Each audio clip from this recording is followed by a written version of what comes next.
밤 10시 따뜻한 차 한 잔 끓이셨나요? 오늘 밤엔 우리 걷는 이야기를 좀 해볼까 해요. 낙상을 막기 위해 오늘 당장 여러분이 할 수 있는 가장 효과적인 방법이 뭘까요? 미끄럼 방지 양말? 화장실에 설치하는 튼튼한 안전바? 아니면 최신 유행하는 균형 잡기 운동기구일까요? 아니요. 돈을 들여 무언가를 사거나 벽을 뚫어 무언가를 설치할 필요도 없고 땀 빼는 힘든 운동을 새로 시작할 필요도 없습니다. 정답은 그것보다 훨씬 단순합니다. 제가 서울에서 가정의학과 전문의로 70대 이상 어르신들을 진료해온 지도 어느덧 26년이라는 긴 시간이 흘렀네요. 진료실 문을 열고 들어오시는 낙상 환자분들을 뵐 때마다 제 마음이 참 무겁습니다. 다들 비슷하게 말씀하세요. 당황스럽고 때론 멋쩍은 표정으로요. 선생님, 그냥 주방에서 물 한 잔 마시러 가던 길이었어요. 평소랑 똑같았는데 말이죠. 맞습니다. 평소랑 똑같으셨을 거예요. 그리고 안타깝게도 바로 그게 문제입니다. 오늘 밤 제가 그 위험한 고리를 끊어드릴게요. 지금 여러분의 걷는 모습에 어떤 일이 일어나고 있는지, 왜 그게 아찔한 위험을 안고 있는지, 그리고 당장 내일 아침 첫걸음부터 여러분을 안전하게 지켜줄 단 하나의 작은 변화가 무엇인지 조근조근 알려드리겠습니다. 운동기구도 헬스장도 필요 없어요. 진짜로 여러분의 생명을 구할 수도 있는 단 한 가지의 교정입니다. 본격적인 이야기에 들어가기 전에 혹시 아직 저희 채널과 이웃이 아니시라면 지금 구독 버튼과 알림 설정을 꾹 눌러주세요. 여러분만을 위해 꼼꼼히 준비한 건강 이야기를 놓치지 않으실 수 있게요. 오늘 이야기가 마음에 드신다면 댓글로 숫자 1번을, 혹시 조금 아쉬웠다면 0번을 남겨주세요. 여러분의 솔직한 목소리가 저에겐 더 좋은 영상을 만드는 가장 훌륭한 처방전이 된답니다. 자, 눈을 감고 한번 상상해 보세요. 아파트 복도를 걷고 있는 누군가의 모습입니다. 보폭이 예전보다 눈에 띄게 짧아졌어요. 발은 바닥에서 거의 떨어지지 않고 바닥을 스치듯 질질 끌며 얕게 앞으로 나아갑니다. 양팔은 몸 옆에 찰싹 붙은 채 거의 흔들리지 않습니다. 아주 조심조심, 신중하게 걷는 것처럼 보입니다.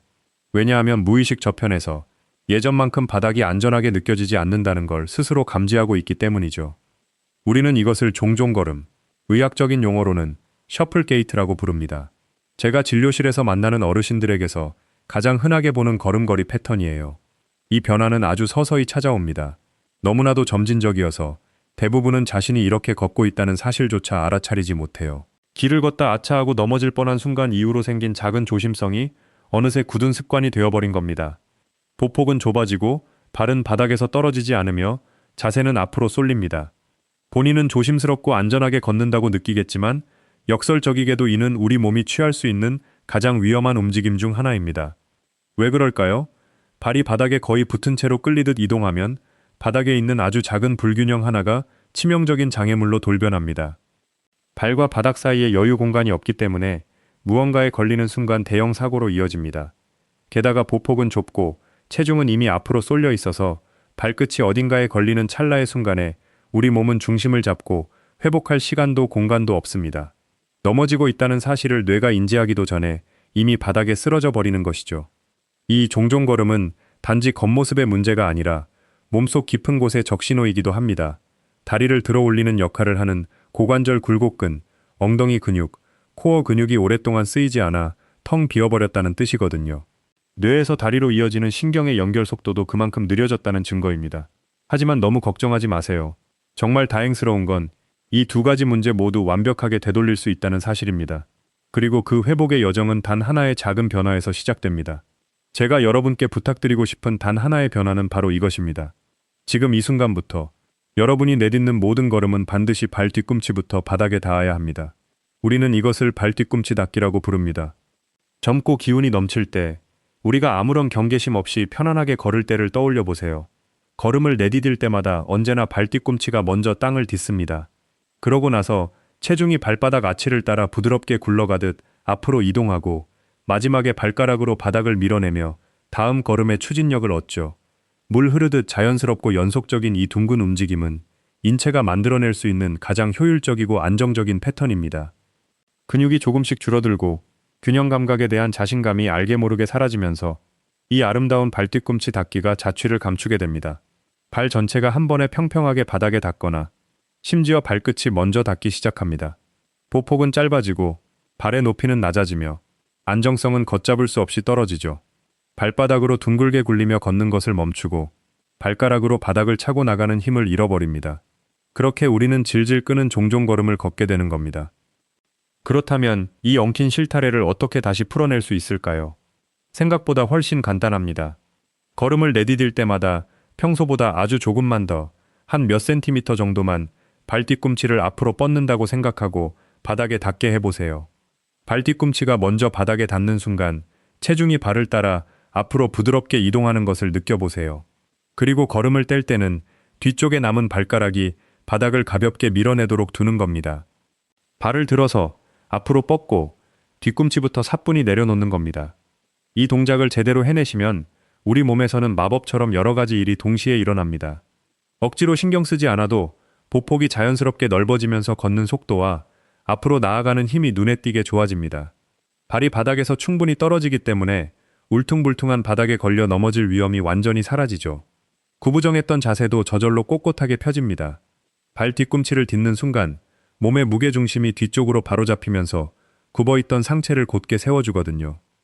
게다가 그동안 잠들어 있던 고관절 근육과 엉덩이, 코어 근육들이 갑자기 깨어나 다시 일을 하기 시작합니다. 낙상으로부터 여러분을 지켜줄 든든한 갑옷, 바로 그 근력을 스스로 다시 짓기 시작하는 겁니다. 단 하나의 변화, 단 한 번의 교정이지만 이것이 온몸으로 퍼져나가는 긍정적인 연쇄 반응을 일으켜 매 걸음마다 여러분의 몸을 지켜주는 든든한 아군이 되어줄 것입니다. 자, 이제 이 새롭고 건강한 걸음걸이가 어색하지 않고 숨쉬듯 자연스럽고 튼튼하게 몸에 배도록 도와줄 아주 특별한 5가지 훈련법들을 소개해 드릴게요. 첫 번째 훈련은 의식적으로 발뒤꿈치 딛고 걷기입니다. 왜 이 훈련이 중요할까요? 다른 어떤 운동을 시작하기 전에 우리는 먼저 아주 천천히, 다분히 의도적으로, 그리고 온 신경을 집중해서 발뒤꿈치를 딛는 감각 자체를 다시 익혀야 합니다. 몇 달 혹은 몇 년 동안 종종 걸음을 걸어오신 분들은 제대로 걷는 뇌의 운동 회로를 통째로 잃어버린 상태거든요. 사용하지 않아서 희미해진 신경기를 다시 닦아주는 작업입니다. 뇌와 다리에게 정확한 움직임을 끊임없이 반복해서 알려주어 어느 순간 다시 무의식적으로 튀어나올 수 있게 만드는 거죠. 집안의 거실이나 벽이 있는 복도처럼 길고 툭 트인 공간에 서보세요. 안전이 가장 중요하니 언제든 손을 뻗어 짚을 수 있도록 벽 끝에 서서 한 손은 벽에 가볍게 올리시는 게 좋습니다. 자, 이제 걷기 시작할 텐데 머릿속에는 오직 발 뒤꿈치라는 단어 하나만 남겨두세요. 한 걸음 한 걸음을 뗄 때마다 의식적으로 뒤꿈치를 살짝 앞으로 뻗어 가장 먼저 바닥에 닿게 합니다. 닿는 순간의 질감을 느끼세요. 이렇게 앞으로 10걸음을 걸어갑니다. 그리고 제자리에서 아주 작은 걸음으로 조심조심 방향을 바꾼 뒤 다시 10걸음을 돌아오는 겁니다. 이것이 한 세트입니다. 처음에는 마치 영화 속 슬로우 모션 장면처럼 아주 천천히 시작하세요. 매 걸음마다 뒤꿈치부터 닿고 발바닥을 굴리고 발가락으로 밀어내는 이 3박자의 과정이 온전히 느껴지도록 살짝 과장되게 움직이셔도 좋습니다. 아주 천천히 최소 10걸음을 앞으로 가고 조심스럽게 돌아서서 다시 돌아오세요. 여기서 집중하셔야 할 핵심은 속도를 완벽하게 통제하는 것입니다. 발 뒤꿈치는 바닥에 쿵 떨어지는 게 아니라 나의 의지대로 사뿐히 내려앉아야 합니다. 체중 이동도 덜컥거리며 쏟아지는 게 아니라 아주 점진적으로 넘어가야 하죠. 다음 걸음으로 넘어갈 때 절대 서두르지 마세요. 만약 걷다가 나도 모르게 속도가 점점 빨라진다면 잠시 멈춰서서 자세를 바르게 고쳐잡은 뒤 다시 시작하세요. 이 훈련은 땀을 흘리거나 멀리 걷기 위한 게 아닙니다. 평평한 바닥에서 걷는 게 어느 정도 안정감이 생겼다면 이번에는 천천히 걸으면서 고개를 좌우로 가볍게 돌려보세요. 시선이 분산될 때 뇌는 균형을 잡기 위해 훨씬 더 많은 일을 해야 합니다. 이것은 우리가 길을 걸으며 간판을 보거나 사람들을 피해야 하는 실제 일상생활과 아주 흡사한 훌륭한 훈련이 됩니다. 이어서 소개해드릴 훈련은 우리 걷기 교정의 실전 훈련이 될 장애물 넘기입니다. 종종 걸음이 가진 가장 무서운 위험 중 하나가 바로 작은 장애물을 넘지 못한다는 거잖아요. 문지방 울퉁불퉁한 타일, 바닥에 널브러진 전선이나 카펫 가장자리 같은 것들 말이죠. 이 훈련은 발을 들어 올리고 몸의 협응력을 되살리는데 직접적인 타격을 주는 최고의 방법입니다.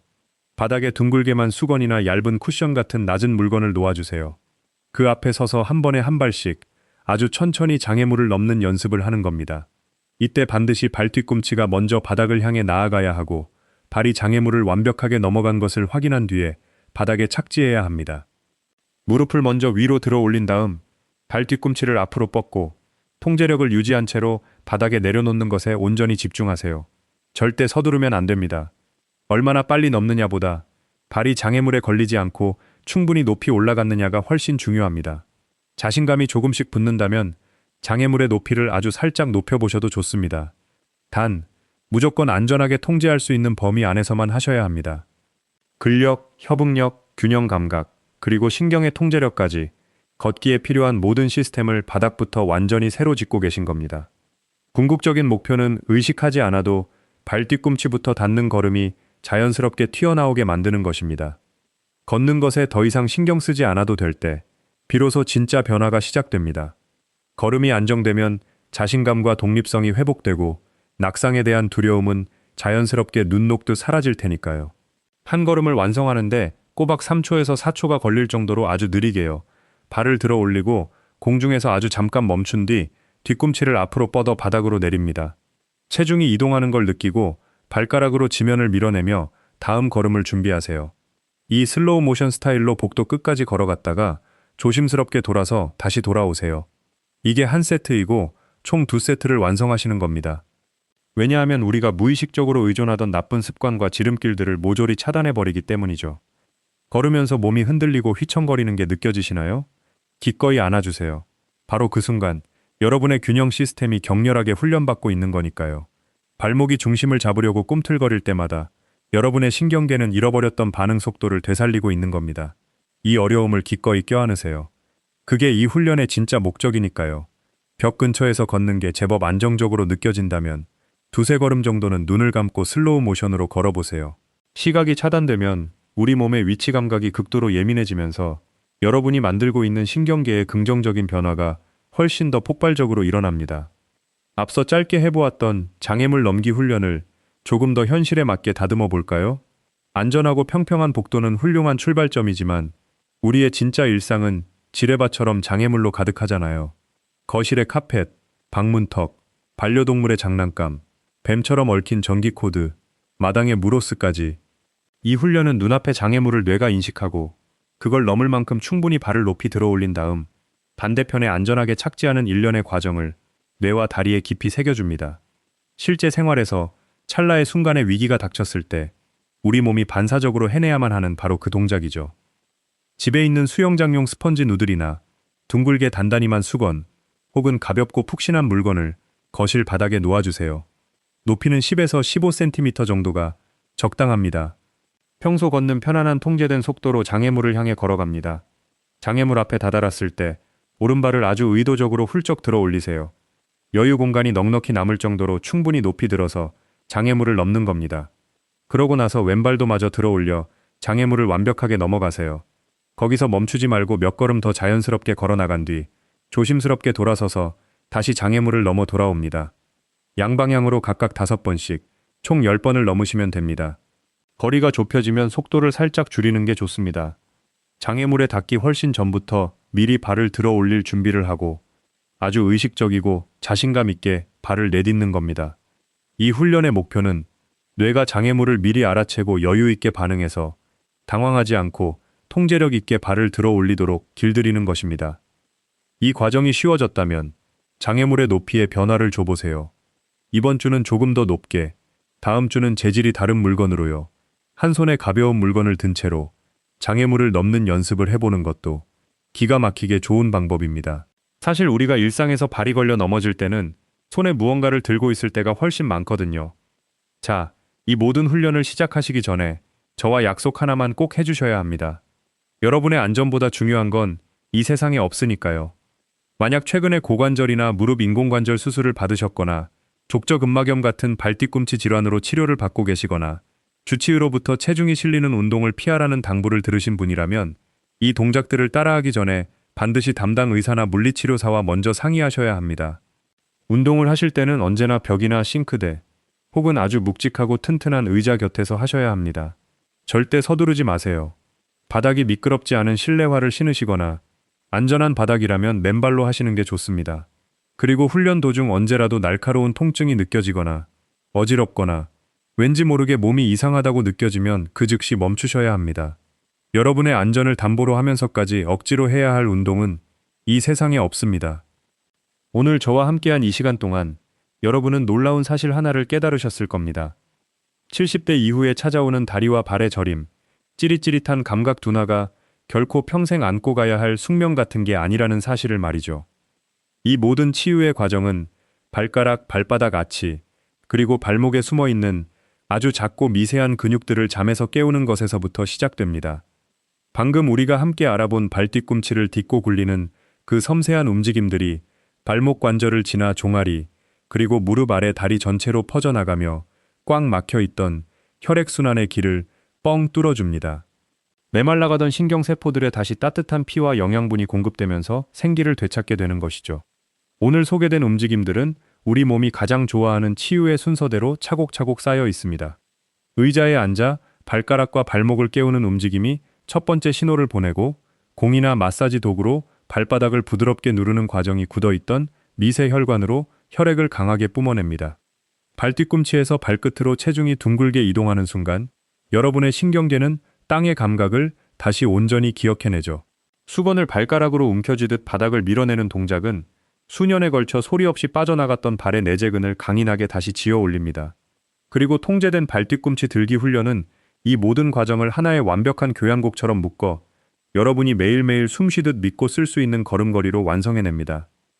이 훈련들을 일상 속에서 꾸준히 실천하신다면, 완벽하지 않아도 괜찮으니 그저 묵묵히 계속해 나가신다면 여러분의 몸은 반드시 진짜 변화로 보답할 것입니다. 아침에 침대에서 내려와 첫 발을 디딜 때 느껴지던 그 불안한 먹먹함도 눈에 띄게 빨리 사라질 거고요. 내 발인데 내 발 같지 않게 무겁고 겉돌던 그 불쾌한 감각은 온데간데 없어지고, 바닥을 단단하게 딛고 서 있는 듬직한 감각이 그 자리를 채울 것입니다. 혈액순환은 헬스장에서 무거운 역기를 든다고 좋아지는 게 아닙니다. 오직 인내심을 가진 다정한 반복만이 해답입니다.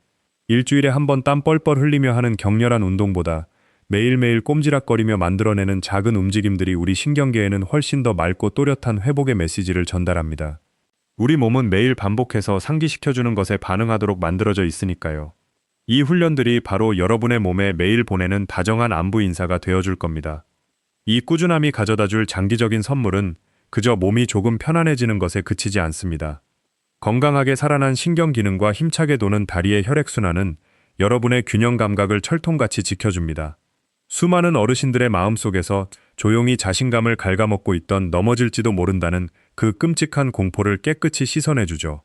우편물을 가지러 우체통까지 걸어가는 일, 내 집 계단을 오르내리는 일, 눈에 넣어도 아프지 않을 손주들과 웃으며 뛰어노는 일, 내 다리가 나를 버티지 못할까봐 전전긍긍하지 않고 하루의 평범한 일상을 오롯이 누리는 일, 이 모든 소중한 능력들을 지켜내는 겁니다.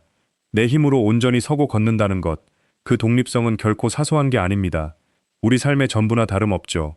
나이가 든다는 건 내 몸에 대한 통제권을 세월 앞에 속수무책으로 내어준다는 뜻이 아닙니다. 오늘 제가 알려드린 이 단순한 변화가 바로 그 위대한 선택입니다. 단순하고 안전하지만 몇 주, 몇 달이 쌓이면 여러분의 삶을 통째로 바꿔놓을 만큼 강력하죠. 자, 이제 찻잔을 내려놓고 여러분의 이야기를 들려주실 차례입니다. 여러분은 다리가 저리거나 둔한 느낌이 밤에 더 심하신가요? 아니면 낮에, 그것도 아니면 오래 앉아 계실 때 더 심하신가요? 댓글창에 여러분의 연령대와 지금 영상을 보고 계신 지역, 그리고 여러분의 생생한 경험담을 남겨주세요. 여러분이 무심코 남긴 그 댓글 한 줄이 오늘 밤 불안에 떨고 있는 다른 누군가에게는 캄캄한 밤바다의 등대 같은 희망이 될 수 있답니다. 오늘 이야기가 조금이라도 마음에 와닿으셨다면 댓글로 숫자 1번을, 혹시 제 설명이 부족했다면 0번을 쿨하게 남겨주세요. 여러분이 보내주시는 피드백 하나하나가 저에겐 정말 큰 힘이자 배움이 됩니다. 그리고 저희 유튜브 채널 좋아요와 공유, 구독 누르시는 거 잊지 않으셨죠? 앞으로도 여러분의 편안한 저녁을 책임질 따뜻하고 유익한 건강 이야기로 찾아오겠습니다.